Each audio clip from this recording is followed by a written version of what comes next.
तो दोस्तों, हम सभी को वीजा बोर्ड वाली कहानियां काफी सुनने में इंटरेस्टिंग लगती हैं। तो आज मैं आपके सामने लेकर आ चुका हूं रिसेंटली रिलीज हुई एक बेहतरीन फिल्म को, जो कि इसी से रिलेटेड है। इस मूवी का नाम है वीजा ए न्यू बिगिनिंग। उम्मीद करता हूं कि आपको ये जरूर पसंद आएगी। इसके अंदर काफी बेहतरीन ट्विस्ट हैं और टर्न्स हैं। एंड क्रेडिट सीन भी यहाँ पर आपको देखने के लिए मिल जाएगा। और रिसेंटली मैंने एक Bengali horror thriller series explain करी है जिसका नाम है डायनी, यानी कि डायन। इनकेस आपने मिस कर दिया है, जाकर देख लीजिए। उसका लिंक आपको नीचे डिस्क्रिप्शन पिन कमेंट में मिलेगा। तो चलिए अब बिना किसी देरी के चलते हैं सीधा वीडियो की तरफ। तो कहानी की शुरुआत होती है एक परिवार को दिखाते हुए। इस परिवार के अंदर माँ का नाम मॉली है और उसकी 2 बेटियां हैं, जिसमें बड़ी वाली बेटी का नाम है पेनी और छोटी बेटी का नाम होता है एवरी। अब ये लोग अपने नए घर के अंदर शिफ्ट कर रहे थे। दरअसल मॉली का जो हस्बैंड है वो अब इस दुनिया में नहीं रहा, इसलिए ये लोग अब अकेले ही रहेंगे। खैर, इसी बीच हमको पता चलता है कि पेनी और एवरी में बिल्कुल भी नहीं बनती और वो जब देखो आपस में लड़ती रहती हैं। इस बात से उनकी माँ काफी परेशान थी। अब ये लोग एक रेस्टोरेंट पर रुकते हैं कुछ खाने के लिए, क्योंकि वो बहुत दूर से ड्राइव करते हुए आ रहे थे। और मॉली उन दोनों को प्यार से रहने के लिए समझाती है, लेकिन वो दोनों ऐसा नहीं करती क्योंकि उन्हें हर बात पर लड़ना ही होता था।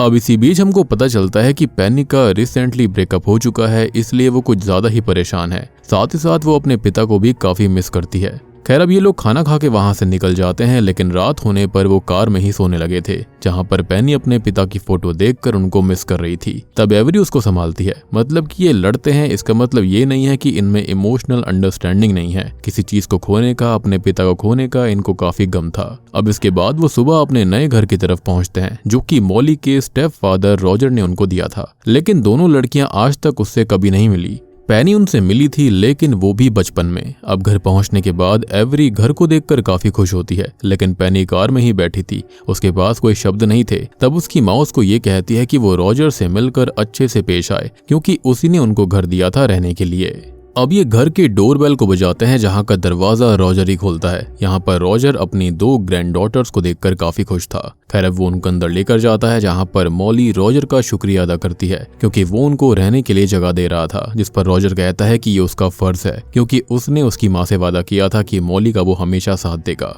यहाँ पर वो उनको अपनी दूसरी वाइफ सैंडी से भी मिलवाता है। सैंडी उनसे मिलकर काफी खुश थी। यहाँ पर हमको पता चलता है कि रॉजर और सैंडी साथ में कहीं बाहर जाने वाले हैं और वो आज ही जाएंगे। मतलब घर की अब पूरी जिम्मेदारी इन तीनों के ऊपर रहेगी। यहाँ पर रॉजर बाहर मॉली का लगेज भी लेने जाता है, जिसके बाद में सैंडी जो होती है वो एवरी और पेनी को उनका रूम दिखाने ले जाती है। अब जब बहुत देर होने के बावजूद भी रॉजर लगेज को लेकर अंदर नहीं आता, तब मॉली खुद से उसे बाहर लेने जाती है। लेकिन अचानक से रॉजर भी वहां पर आ गया था। रॉजर मॉली से कहता है कि यहाँ की लाइट्स काफी समस्या कर रही है। मतलब लाइट्स कभी भी जा सकती है और आ सकती है। लेकिन किचन के अंदर इमरजेंसी कैंडल्स भी रखी हुई हैं। साथ ही साथ उसने कुछ पैसे भी रख दिए हैं ताकि वो कुछ बाहर से ऑर्डर कर सकें, इन केस वो खाना नहीं बना पाते तो। खैर, इसके बाद वो लगेज लेकर अंदर आ गए। अब सीन बदलता है, जहां पर हम पेनी को देखते हैं और उसे देखकर साफ पता चल रहा था कि वो अपने पिता को कितना मिस करती है। और हम ये बात भी जान पाते हैं कि उसके पिता की मौत असल में एक हादसे में हुई थी। अब इसी बीच उसकी माँ मॉली वहां पर आती है, जो कि उसको ये बता रही होती है कि कल उन्हें स्कूल जाना है। अब अगले दिन दोनों बहनें अपने नए स्कूल गईं, जहां पर पेनी को नया देखकर 2 लड़कियां बुली करने लगती हैं। लेकिन तभी उसे काउंटर करने के लिए एक लड़की आती है, जिसका गेटअप काफी गॉथिक सा था और इसी वजह से उसे वहां के बच्चे विच कहा करते। लेकिन वो पेनी को उन बुली लड़कियों से बचा लेती है।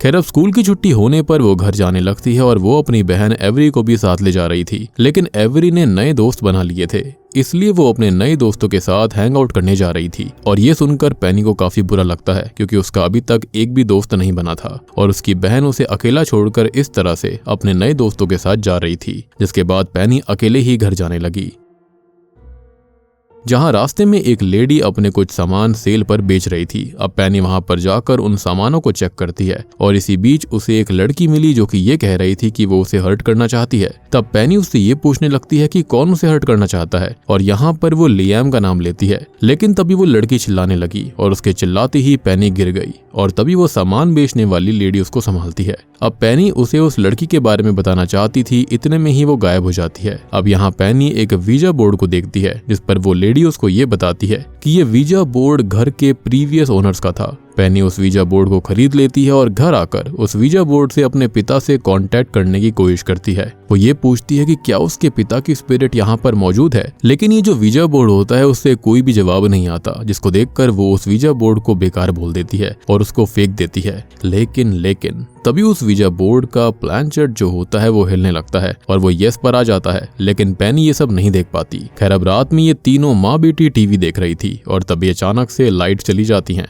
जैसा रॉजर ने बताया भी था कि यहाँ की लाइट्स काफी समस्या करती है। इसके बाद मॉली कैंडल्स लाती है जो कि उसने किचन में ही रखी थी। अब अगले दिन हम पेनी को देख पाते हैं जो कि उसी गौतिक लड़की से बात करती है जिसका नाम हार्पर था। वो हार्पर से पूछती है कि क्या वो उसके साथ चलेगी उसके घर पर वीजा बोर्ड खेलने के लिए, क्योंकि उसे इस्तेमाल करने के लिए 2 लोगों की जरूरत होती है। और यहाँ पेनी उससे कुछ भी नहीं छुपाती, वो उसको सीधा बता देती है कि वो अपने मृत पिता की स्पिरिट को बुलाने वाली है और वो तब खत्म हुए थे जब पेनी काफी छोटी थी। अब उसकी बातें सुनकर हार्पर क्यूरियस हो जाती है और इसलिए वो उसको हाँ कर देती है। अब दूसरी ओर हम एक आदमी को देखते हैं जो कि जॉगिंग कर रहा था, लेकिन ट्रैक पर भागते हुए उसे घास के बीच एक लाश मिलती है, जिसको देखकर वो पुलिस को कॉल करता है। अब सीन चेंज होता है जहां पर पेनी और हार्पर पेनी के घर आए थे, जहां पर शेरिफ भी मौजूद थी। दरअसल कोई शख्स उनके घर के सामने एक मरी हुई बिल्ली फेंक गया था। मॉली अपनी बेटी को जल्दी से एवरी को कॉल करने के लिए कहती है। अब दोनों लड़कियां रूम में आ जाती हैं और वो उस वीजा बोर्ड को इस्तेमाल करने वाले थे, लेकिन माहौल बनाने के लिए पेनी कैंडल्स भी जला देती है। अब एवरी वीजा बोर्ड देखकर काफी क्यूरियस हो गई थी और वो उसे एक खेल समझ रही होती है। वो उन दोनों से ये कहती है कि वो भी उनको ज्वाइन करेगी और बहुत सोचने समझने के बाद पेनी उसको हाँ कर देती है। तब एवरी ये पूछती है कि आखिर वो बुला किसको रहे हैं, जिस पर पेनी उसको बताती है कि वो अपने पिता से कांटेक्ट करेंगे। दूसरी ओर हम मॉली को देखते हैं जो कि अपनी बहन के पास कॉल करती है, जहाँ पर वो उसको ये बताती है कि उसके साथ दोबारा से वो सब हो रहा है। और यहाँ मैं बता दूं कि मॉली उस मरी हुई बिल्ली के बारे में अपनी बहन को बता रही थी, मतलब इनके साथ कुछ पहले भी ऑलरेडी हो चुका था। यहाँ मॉली अपनी बहन से पूछती है कि क्या वो उनके साथ रह सकती है, लेकिन मॉली की बहन उसे साफ इनकार कर देती है क्योंकि वो किसी भी खतरे में नहीं पड़ना चाहती थी, क्योंकि उसके बच्चे भी थे। तब मॉली ये पूछती है कि उसके बच्चे का क्या वो सेफ रहना डिजर्व नहीं करते। तब मॉली की बहन कहती है कि वो मॉली से प्यार करती है, लेकिन वो कोई भी रिस्क नहीं लेगी और वो अपने चलते अपने बच्चों को रिस्क में नहीं डाल सकती। और इससे हमको पता चलता है कि मामला काफी गंभीर था, यानी कि जो कुछ हो रहा है वो पहले भी हो चुका था और इसी वजह से ये लोग अपने पहले वाले घर को छोड़कर यहाँ आए थे। खैर दूसरी ओर वो तीनों स्पिरिट से संपर्क करने की कोशिश कर रहे थे, लेकिन कुछ भी नहीं होता। तब हार्पर कहती है कि पहले पेनी को अपने आप को ओपन करना पड़ेगा स्पिरिट वर्ल्ड से, तभी वो कांटेक्ट कर पाएगी। तब पेनी ऐसा ही करती है और वो ये कहती है कि वो अपने आप को स्पिरिट वर्ल्ड से जोड़ रही है ताकि वो स्पिरिट से संपर्क कर सके, और बस उसका इतना ही कहना काफी था। वो प्लानचेट अपने आप हिलने लगा। ये देखकर उन तीनों के होश उड़ गए। पेनी को लगा कि ये सब एवरी का काम है, लेकिन एवरी ने कुछ नहीं किया था। अब दूसरी ओर मॉली को गेट के बाहर कोई दिखता है और फिर वो गेट खुल गया था और ये देखकर मॉली भी डर जाती है। वो गेट लगाने जाने लगती है और यहाँ मॉली काफी डर गई थी। वो ये कहती है कि अगर वो ऐसे ही जगह बदलते रहेंगे तो वो उन्हें नहीं ढूंढ पाएगा। मतलब कि मॉली किसी से बचकर भाग रही थी, लेकिन वो कौन है ये अभी हमको नहीं पता। लेकिन हमें एक बात और पता चलती है कि मॉली और उसकी बेटियां कई जगहें बदल चुकी हैं और इसका रीजन था किसी के प्रति डर। मीनवाइल बच्चियां ये देखती हैं कि प्लानचेट जो होता है वो अपने आप ही तेजी से घूम रहा था, वो रुकने का नाम नहीं लेता। और तभी हार्पर को कोई रूम के बाहर दिखता है। ये देखकर हार्पर उन दोनों को इसके बारे में बताती है, जिसके बाद वो चीज अंदर आ जाती है और वो एक लड़की थी और ये लड़की वही है जो कि उस आदमी को जॉगिंग करते हुए खत्म हुई मिली थी। और यही लड़की पेनी को वीजा बोर्ड खरीदते हुए दिखाई दी थी और उसको देखकर वो चिल्लाने लगते हैं। जिसके बाद मॉली शेरिफ चार्ली यानी कि शार्लेट को बुलाती है, जिसके बाद उन तीनों से पूछा जाता है कि आखिर हुआ क्या, जिस पर वो लोग उनको सारी बात बताते हैं कि किस तरह से वो लड़की उनके रूम में आई। लेकिन यहाँ पर उनको लग रहा था कि वो लड़की जो थी वो दरवाजा खुला होने की वजह से आ गई होगी, लेकिन यहाँ हार्पर उस लड़की को जानती थी और वो लड़की 3 मिनट पहले ही गायब हो गई थी। हालांकि हार्पर को इस बात की कंफर्मेशन नहीं थी कि वो लड़की ही होगी। अब यहाँ पर उनमें से कोई किसी को भी क्लू नहीं था कि आखिर वो लड़की है कौन। खैर यहाँ पेनी को कब से उसकी माँ से एक बात पूछनी थी और वो ये थी कि वो इतने समय से घर बार बार बदल क्यों रहे हैं, क्योंकि अब तक बच्चियों ने कोई भी सवाल नहीं किया था। और इन सब चीजों से पेनी अब बिल्कुल थक चुकी थी और वो अपनी माँ को कोसने लगती है, क्योंकि बार बार घर को ऐसे चेंज करना फ्रस्ट्रेशन वाला काम था। और तो और उसे ये भी नहीं पता था कि आखिर वो ये सब कर क्यों रहे हैं, यानी कि बच्चियों को एक जस्टिफाइड एक्सप्लेनेशन जरूर चाहिए थी। अब तभी पेनी और उसकी माँ मॉली में बहस हो जाती है, जिसके बाद हार्पर वहां से चली जाती है। उन दोनों की बहस में पेनी उसकी माँ को ये कहती है कि वो उससे नफरत करती है, जिस पर मॉली भी सेम बात बोल देती है। अब पेनी वहां से अपने रूम में आ गई थी जहां पर उसकी बहन एवरी उसको संभालती है, लेकिन हमको पता चलता है कि मॉली उन्हें किसी चीज से बचाना चाहती थी और वो क्या है हमको बिल्कुल भी आइडिया नहीं है। इधर पेनी और एवरी अपने पिता की पुरानी बात याद करने लगते हैं जब वो उन्हें कहानियां सुनाया करते थे, लेकिन पेनी ये कहने लगती है कि जिसे उन्होंने उस वीजा बोर्ड से समन किया था वो उसके पिता की स्पिरिट थी और उसे ये लगा कि ये सब फन के लिए कर रहे थे। और ऐसा इसलिए था क्योंकि एवरी इस चीज को रिवील करती है कि वही थी जो कि उस प्लैनचेट को हिला रही थी। उसे ऐसा लगा कि वो ये सब मस्ती के लिए कर रहे हैं और ये सुनकर पेनी एवरी के ऊपर बहुत ज्यादा भड़क जाती है और वो उसे अपने से दूर भेज देती है और दरवाजा भी लगा लेती है। अब थोड़ी देर के बाद में मॉली जो होती है वो पेनी को मनाने आती है, लेकिन वो अपनी माँ को ही भगा देती है, ये कहते हुए कि उसे उसकी जरूरत नहीं है और वो उसे अकेला छोड़ दे। और उसके जाने के बाद वो दोबारा अकेले ही अपने पिता के स्पिरिट से संपर्क करने लगती है, लेकिन इस बार वो कांटेक्ट करने में कामयाब हो गई थी और वो अपने पिता से बात कर रही थी। वो स्पिरिट उसे उसके पास आने के लिए बोल रही होती है और हुआ भी कुछ ऐसा ही था। ये स्पिरिट उसके रूम के अंदर आ जाती है, लेकिन हम देखते हैं कि ये स्पिरिट उसके पिता की नहीं बल्कि किसी शैतानी आत्मा की थी। अब इस चीज को देखकर पेनी काफी डर जाती है और चिल्लाने लगती है। खैर अब अगले दिन उसकी माँ और एवरी उसके रूम के बाहर आए थे उसे उठाने के लिए क्योंकि स्कूल के लिए देरी हो रही थी। तभी पेनी बाहर आती है और अब उसके हाव भाव बिल्कुल बदल चुके थे, साथ ही साथ हम उसके कुछ बालों को सफेद भी देख पाते हैं। अब सीन स्कूल पर आता है जहां पर पेनी हार्पर से मिलती है। इसी बीच वो दो बुली लड़कियां भी आती हैं, लेकिन वो उन दोनों को कुछ नहीं कहती, लेकिन इस बार पेनी उनसे भिड़ने लगी और वो उनको उल्टा सीधा कहती है और ये काफी अजीब था क्योंकि पेनी कभी ऐसा नहीं करती थी और ये देखकर हार्पर भी हैरान हो गई थी कि उसका बर्ताव कैसे बदल गया। अब यहाँ वो दो बुली लड़कियां उसे ये कहती हैं कि अभी खत्म नहीं हुआ है और इतना कहकर वो वहां से चली जाती हैं। यहाँ पर हार्पर पेनी के इस नए बर्ताव को देखकर काफी ज्यादा शॉक्ड थी और उसे ये बिल्कुल भी पसंद नहीं आया था। हार्पर पूछती है कि उसे हुआ क्या है, जिस पर पेनी कहने लगती है कि वो उसके घर आए ताकि वो दोनों खत्म हुए लोगों से बात कर सकें। अब इसके बाद सीन क्लास की तरफ शिफ्ट होता है जहां पर क्लास के बाद पेनी अजीब सा स्केच अपनी नोटबुक में बना रही थी, जिसे उसकी टीचर देख लेती है और वो उससे ये पूछती है कि उसे हुआ क्या है, लेकिन वो बिना जवाब दिए ही वहां से चली जाती है। एक बात तो साफ थी कि जब से उसने वो गेम खेला था और रात से जब वो स्पिरिट वहां आई है तब से उसे कुछ हो चुका है। अब दूसरी ओर प्रिंसिपल जो होती है वो एवरी को ऑफिस बुलाती है और उसको ये कहती है कि उसे पता है कि वो किन स्थितियों से गुजर रही है जब से उसके पिता की मृत्यु हुई है। क्या वो इस बारे में उनके काउंसलर से बात करना चाहती है ताकि उसे बेटर फील हो। खैर छुट्टी में स्कूल के एग्जिट गेट पर ढेर सारी भीड़ लगी हुई थी और यहाँ हम हार्पर को देखते हैं जो कि पेनी को बताने लगी है कि जो लड़की उनके रूम में आई थी वो पुलिस को मृत हालत में मिली है। शायद वो खत्म होने से पहले उनके रूम में आई होगी, लेकिन हमें पता है कि वो मरने के बाद ही उनके रूम में आई थी, मतलब कि वो उसकी स्पिरिट थी। लेकिन इस बात से पेनी को कोई भी फर्क नहीं पड़ता और वो बहुत ही वियर्ड चीज थी। अब वो और हार्पर साथ में घर जाने लगते हैं कि तभी वो दोनों बुली लड़कियां उन्हें रोक लेती हैं और यहाँ वो हार्पर को विच बुलाने लगी थी। वो दोनों उस पर इल्जाम लगाती हैं कि उसने ही उस लड़की को कर्ज करके खत्म किया होगा, जो कि एकदम बकवास बात थी। अब यहाँ हार्पर उनके मुंह लगने लगती है, लेकिन बीच में पेनी आ गई थी। वो उन दोनों लड़कियों को छूती है और ये कहती है कि ब्लीड, और इतना कहते ही वो चली गई। लेकिन उनके जाने के बाद उन दोनों बुली लड़कियों के मुंह से खून आने लगता है, मतलब कि ये लड़की पेनी नहीं बल्कि कोई और ही है, या फिर ये कह सकते हैं कि के अंदर किसी शैतानी आत्मा का वास हो गया था। तभी हम मॉली को देख पाते हैं जो कि कपड़े धो रही थी और इसी बीच एक कपड़े में से एक हैमर निकलता है जो कि शायद से खून से लथपथ था। खैर इसके बाद पेनी और हार्पर घर आ गए थे, जहां पर घर पर मॉली जो होती है वो पेनी से एवरी के बारे में पूछने लगती है, लेकिन एवरी तो उनके साथ थी ही नहीं, जिस पर उसकी माँ उस पर चिल्लाने लगती है कि उसने कितनी बार बोला है कि वो अपनी बहन एवरी को साथ रखा करे। लेकिन यहाँ पेनी बिना जवाब दिए ऊपर चली जाती है, जिसके बाद मॉली एवरी को कॉल करती है और उसको लेने जाती है। तभी पेनी और हार्पर वीजा बोर्ड खेल रहे थे और हार्पर ये पूछती है कि उन्हें संपर्क किससे करना चाहिए, जिस पर वो ये कहती है कि उन्हें पेनी को ही संपर्क करना होगा। और ये सुनकर हार्पर को काफी अजीब लगता है कि पेनी तो उसके सामने ही बैठी थी, लेकिन यहाँ पेनी कहती है कि वो उसे ही संपर्क करेंगे और हार्पर इसे पेनी का मजाक समझती है।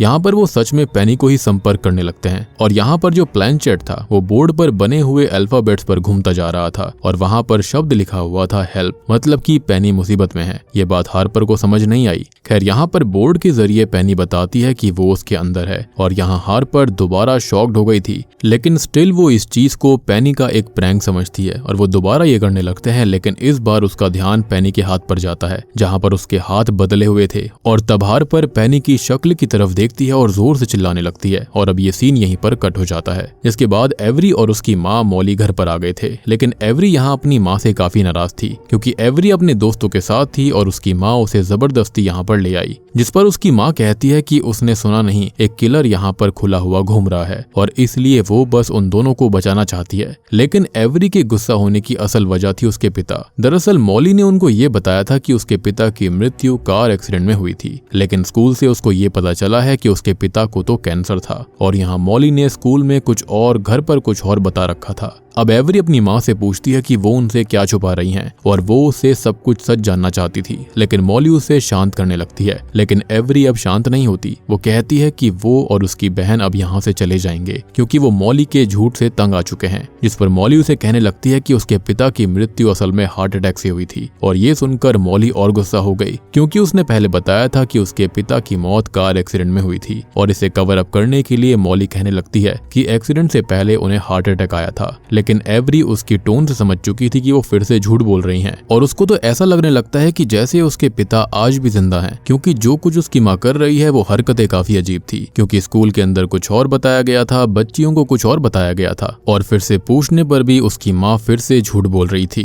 खैर अब तक एवरी तय कर चुकी थी कि वो और उसकी बहन अब यहाँ पर और नहीं रुकेंगे। ये सुनकर मॉली चिंता में आ चुकी थी और वो बाहर जाती है और अपनी ही कार के टायर को पंक्चर कर देती है। खैर अब मॉली जो होती है वो शेरिफ चार्ली को कॉल करके बताती है कि वो यहाँ पर पहुंच चुका है और वो जल्दी से जल्दी यहाँ पर आ जाए। और उसने मॉली की कार के टायर को भी पंक्चर कर दिया है, जिसके चलते वो वहाँ से कहीं बाहर भी नहीं निकल सकती क्योंकि उसकी बेटी यहाँ से जाने की बातें कर रही हैं और एक वही है जो कि उसे रोक सकती है, यानी कि उनके पिता को और मॉली के पति को। चार्ली उसे शांत रहने के लिए कहती है और वो ये बोलती है कि वो वहाँ थोड़ी देर में आएगी। अब मॉली ने ऐसा इसलिए किया ताकि वो अपनी बेटियों को यहाँ से जाने से रोक सके, लेकिन यहाँ पर वियर्ड बात ये थी कि खुद ही टायर को पंक्चर करना और इल्जाम किसी और पर लगा देना, उसकी मानसिक स्थिति थोड़ी सी वियर्ड सी लग रही थी। तभी दूसरी ओर हम चार्ली को एक आदमी के साथ देख पाते हैं जो कि कोई और नहीं बल्कि पेनी और एवरी के पिता जॉन हैं। मतलब कि वो जिंदा हैं और उनकी माँ उनसे आज तक झूठ बोलती आ रही थी। और अब तक चार्ली जिस बारे में बात कर रही थी कि वो यहाँ पर आ चुका है, तो वो किसी और के बारे में नहीं बल्कि जॉन के बारे में ही बात कर रही थी। तो यहाँ पर ये क्लियरली झूठ था, यानी कि जो कुछ कर रही है वो मॉली ही कर रही है और उसकी दिमागी स्थिति वाकई में सही नहीं है। यहाँ पर जॉन बता भी रहा होता है कि मॉली दिमागी हालत से सही नहीं है, लेकिन चार्ली ये कहती है कि उसने तो ये बताया था कि जॉन मॉली को अब्यूज करता था, साथ ही साथ वो उनको स्टॉक भी कर रहा था। और अब यहाँ पर हमें इतनी बात समझ आ चुकी है कि मॉली अपनी दोनों बेटियों को उसके ही पिता से बचाने की कोशिश कर रही थी या फिर माजरा कुछ और ही था।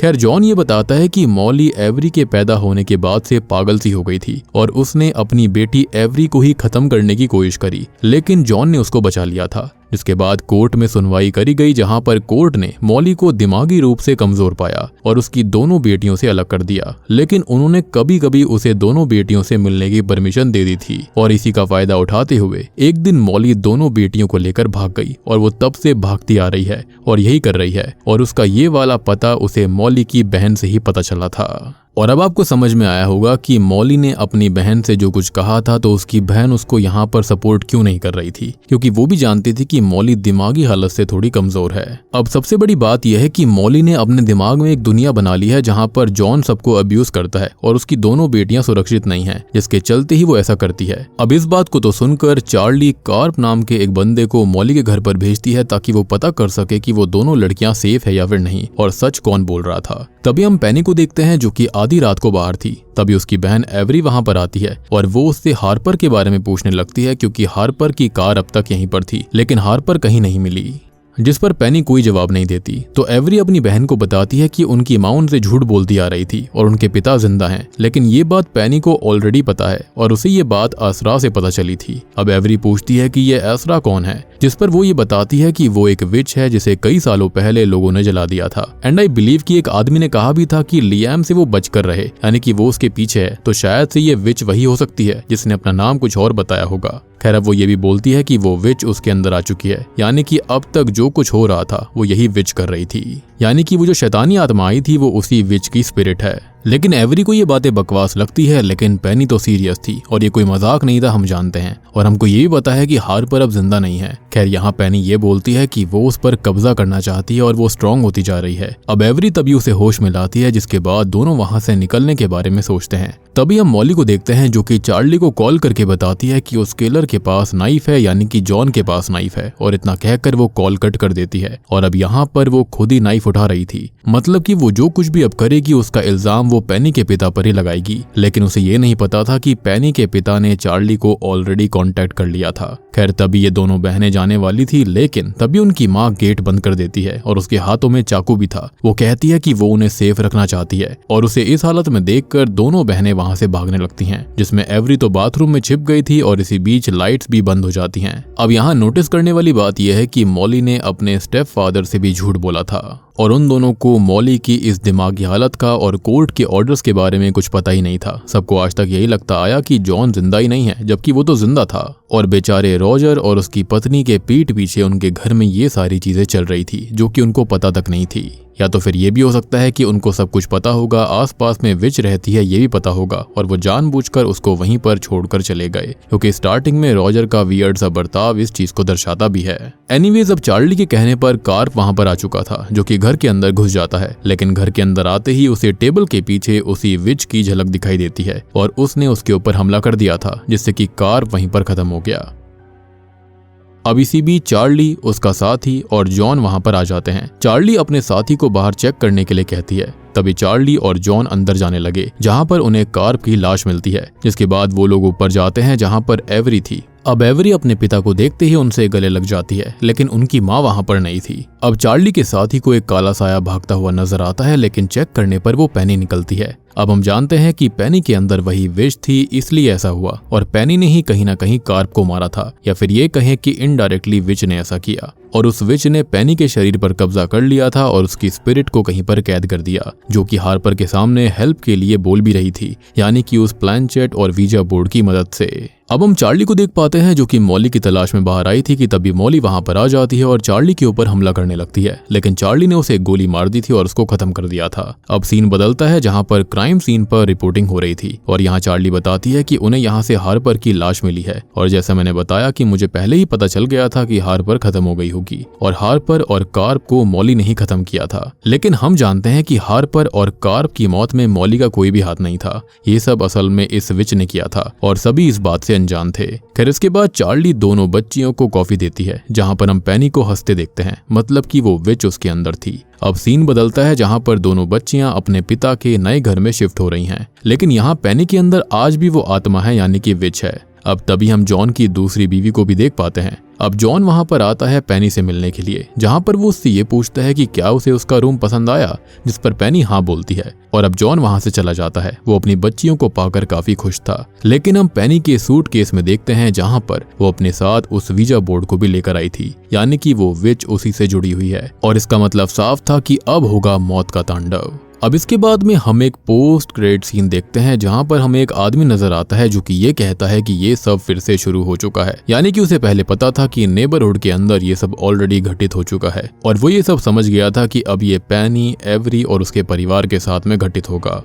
और बूम, इसी के साथ में ये मूवी यहीं पर खत्म हो जाती है। तो दोस्तों ये थी visa a new beginning movie की कहानी। अब यहाँ पर हम कुछ चीजों के बारे में बात करेंगे, जैसे कि वो लड़की जिसकी लाश उस जॉगिंग करने वाले बंदे को मिली थी और फिर वो वीजा बोर्ड खेलते वक्त पेनी के रूम में आई थी। तो हो सकता है कि दोस्तों उस लड़की को पेनी की माँ मॉली ने ही खत्म कर दिया होगा और इसका रीजन ये था ताकि वो सबको विश्वास दिला सके कि ये जगह सेफ नहीं है और वो जो है वो अपनी बेटी को इन चीजों से बचाने की कोशिश कर रही है। मतलब कि यहाँ पर पेनी की माँ पूरी तरह से साइको थी। खैर यहाँ पर जो मूवी थी ना वो लो बजट के हिसाब से काफी अच्छी बनाई गई है और इसका एंड वाला ट्विस्ट भी काफी सही था। अब हमने एंड क्रेडिट सीन के अंदर एक आदमी को देखा जो कि उस विच शायद से अजारा के बारे में जानता होगा, या फिर ये हो सकता है कि उसके साथ पहले ऐसा हुआ होगा जो कि इन सब से ही जुड़ा हुआ है। शायद आगे जाकर हमको इसका सीक्वल भी देखने के लिए मिल सकता है। तो उम्मीद करता हूँ कि अब आपको ये सारी चीजें समझ में आ गई होंगी कि आखिरकार यहाँ पर सीन क्या था। जॉन कभी खत्म हुआ ही नहीं था, सारी लड़कियां यहाँ पर बिना मतलब परेशान थी।